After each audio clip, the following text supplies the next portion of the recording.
Okay. I see that I'm very dark, so I'm going to shift.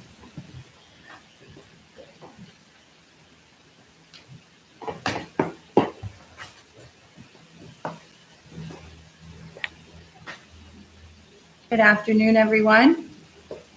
Attorney Jennifer Mira here, and I'm going to be talking about forbearance. So I'm just going to wait for a few more people to hop on so that I can start. For those of you who are on already, feel free to post any questions on the chat so that I can answer them as I get through some of my information. Anyone who's joining, we're just waiting for a few more people to hop on before we begin.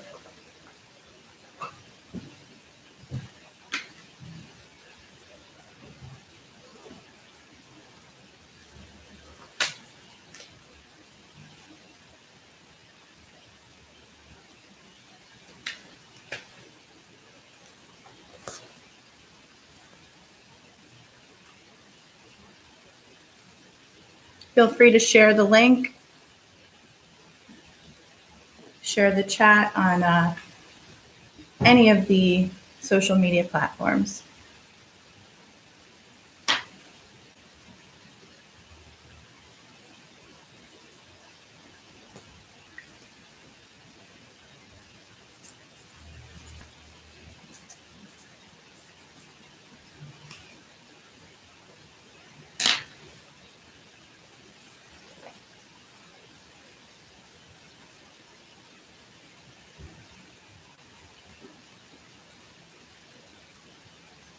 Okay, starting to see some more people jump on, and we'll get started in about 1 minute.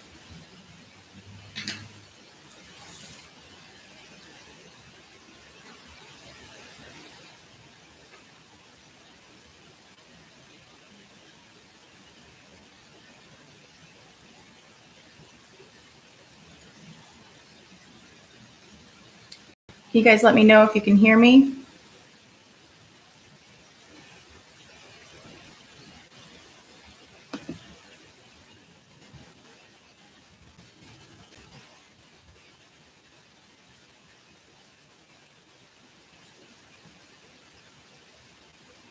You can give me a thumbs up or a comment if you can or cannot hear me. That would be great.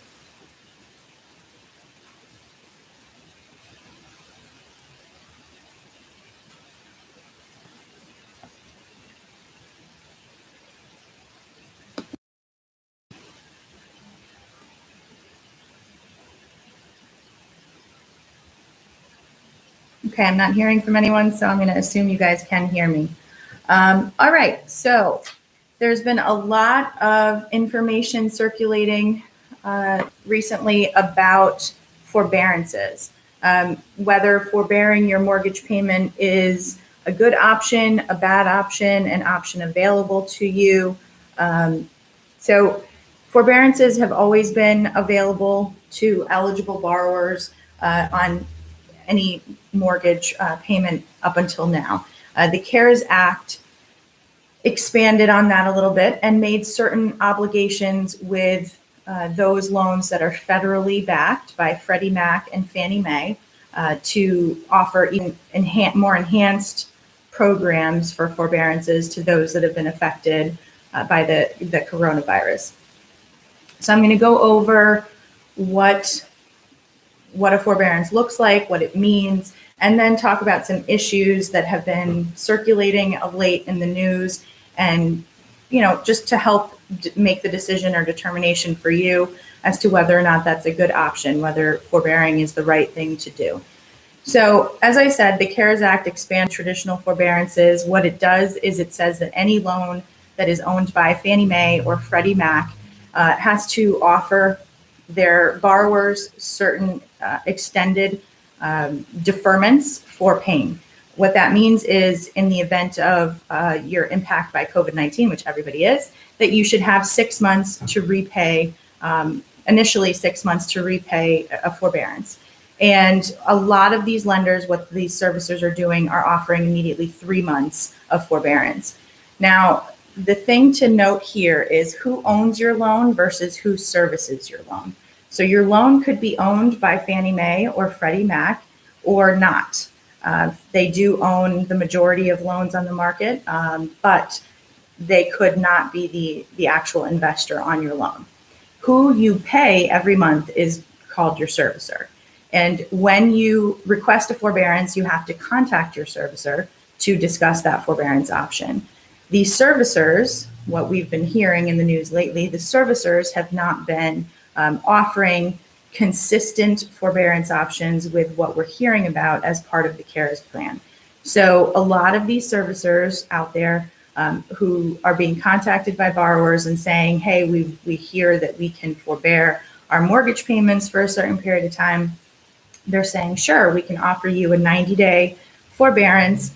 And at the end of that forbearance period, there will be a balloon payment due of no interest or penalties, but what your payments were that you missed due all at once. So as an example, your mortgage payment is $2,000 a month and you forbear for 90 days. That means at the end of the 90-day period, some of these servicers are telling the borrower, well, at the end of the 3-month period, you're going to owe $6,000 in addition to your next fourth month's payment. So $8,000 will be due. Obviously, for a number of people who are in this financial struggle right now, that's not possible. So first and foremost, what's important is to find out from your servicer what your options are. So what is the servicer telling you that is available to you? What they should be offering you if your loan is backed by Fannie Mae or Freddie Mac are these additional repayment terms after the forbearance period. So Fannie Mae and Freddie Mac have offered a number of different things. They've offered at the end of the forbearance period, you can add the missed payments to the end of the loan, add it to the back. So if, for example, you have a 30-year loan and you're on year 27 and you have a 90-day forbearance, then you will owe 27 years and 3 months of your mortgage payments at the end of the forbearance period. They are also offering that you take that 90 days, that $6,000 in our example, and you divide it out by 12 and add the additional amount per month to your mortgage payment. So in the example of $6,000, you divide that by 12, that's $500, and you will pay an additional $500 every month for the year. So that plus your mortgage payment of $2,000 would mean that you would be paying $2,500 a month. So some borrowers are unable to do that as well, which is why it's important to speak to your servicer about what the repayment options are. And if for some reason the servicer is not offering consistent options with what the CARES Act sets forth, you can call Fannie Mae or Freddie Mac, which you have to determine which one of them is the investor on your loan, owns the loan, and inform them that you have made a request for forbearance with your servicer, and the servicer is stating something different upon repayment. And they will put in a claim and investigate the matter. And they have done so with some of our clients. And one client in particular informed me that she was told, well, by a servicer from Freddie Mac, well, they don't own your loan. They don't get to dictate what your repayment terms are. Obviously, that's easier said than done because as a borrower, you're listening to what the mortgage company that you pay, the bank that you pay, you're listening to what they say. And obviously, it's very nerve-wracking to think that your credit could be affected by this or that you're going to suddenly be looking at foreclosure because you've sought a forbearance option. So do contact Freddie Mac or Fannie Mae to find out if there are other options available to you that your servicer is not offering you. So again, a balloon payment, if you can make that payment, is what a lot of servicers are saying at the end of the 90 days. Then you could also stretch it out over a year by adding that year's worth divided out to your monthly mortgage payment once the forbearance period is over, or tacking those missed payments onto the back. So what I'd like to do now is just give you guys a couple of websites. And I'm going to put this up here for you to see. Is your loan owned by Freddie Mac? This is the website you can go to find out. You will put in your information, your loan number, your social, and you will look up whether your loan is owned by Freddie Mac. Notice here, it's WW3, not WWW. WW3, the number 3, FreddieMac.com/loan lookup / So that is how to determine if your loan is owned by Freddie Mac. If your loan is owned by Fannie Mae, this is how you can determine if it's owned by Fannie Mae.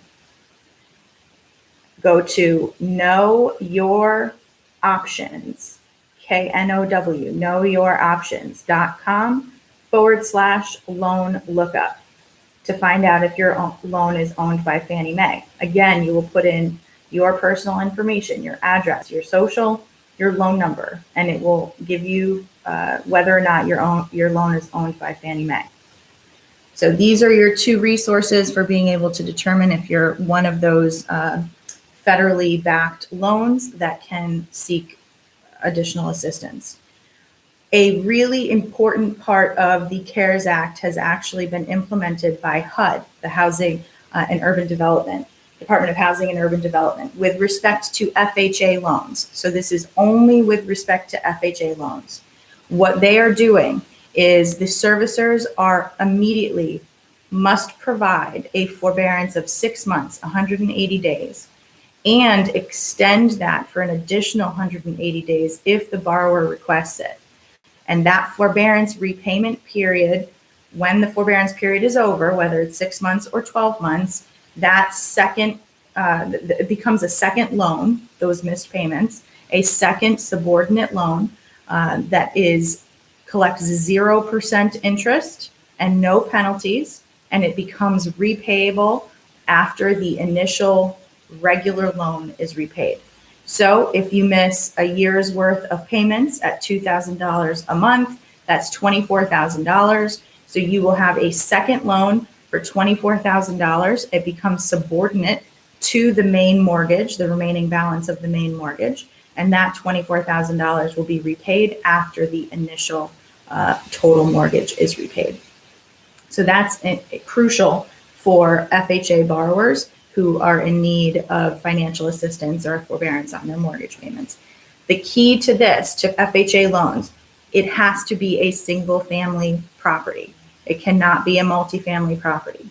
However, you are eligible, borrowers are eligible, whether it is their primary residence, a second home, or an investment property. So it can be an investment property, but it has to be a single family home. So that's really important for FHA borrowers. Now, the key to all of this is also to consider that if you can make your mortgage payments, it's important that you keep doing that, because this is not forgiveness. Forbearance is not forgiveness. You will owe this money back. Obviously, if it's an FHA loan and it becomes a second loan on the property, it's a little bit easier to tackle. But either way, whether you're increasing your monthly payments, you're extending your loan term, or you're offered and have to pay a balloon payment at the end of the 90 days, you're going to have to repay this. So if you don't need it, don't put yourself in this situation. But if you do, of course, these options are available to you. It's important that you know your rights, and it's important that you reinforce those and advocate for yourself through the resources that are available to you. So obviously, the first step, reaching out to your servicer, the person you pay every month. If they are not telling you something that's consistent with what you're hearing with the federal guidelines, look up on the two websites, see if your loan is backed by Freddie Mae or Fannie. I keep doing that, Freddie Mac or Fannie Mae. And if they are, contact them directly. Tell them, hey, my servicer is not offering me a program consistent with the CARES Act. They will start an investigation and file a claim for you. And in the meantime, you also should keep an eye on your credit reports. They are not supposed to be reporting negative information for missed payments at this time. And obviously there's also a moratorium on foreclosures right now, but keep an eye on your credit report just in case, because some of these servicers aren't following. We're hearing that a lot of these servicers aren't following what actually needs to be done or what's required under the CARES Act. For a number of people, you may be looking at the end of a forbearance period at a modification. A modification of your loan becomes a whole new recorded instrument on your land records. Modifications used to have a very negative impact on your loanability, on your credibility. It used to be looked at years ago equivalent to a foreclosure. So you have to consider that right now we don't really know, and I've spoken to some mortgage brokers and they don't really know what a forbearance or what a modification is going to do for your future loanability. It's unprecedented and we just don't know. So that it really goes back to the fact that you need to continue making your mortgage payments if you can. And obviously if you cannot, there are options available to you, which I can help and discuss and decipher with you, determine if that's, or give you the information to help you determine whether a forbearance is the right option for you. So if I don't have any questions from anyone, that'll be it for today. If you have any questions, feel free to post them here or send me an email separately. Send me a comment on Facebook or LinkedIn, whatever is convenient for you guys. So again, remember these options are available for single family homes. They are available whether it is an investment property or a second home or a primary residence, but single family is the key. All right, everybody. Thank you for watching. Let me know if you need anything and stay safe and healthy out there.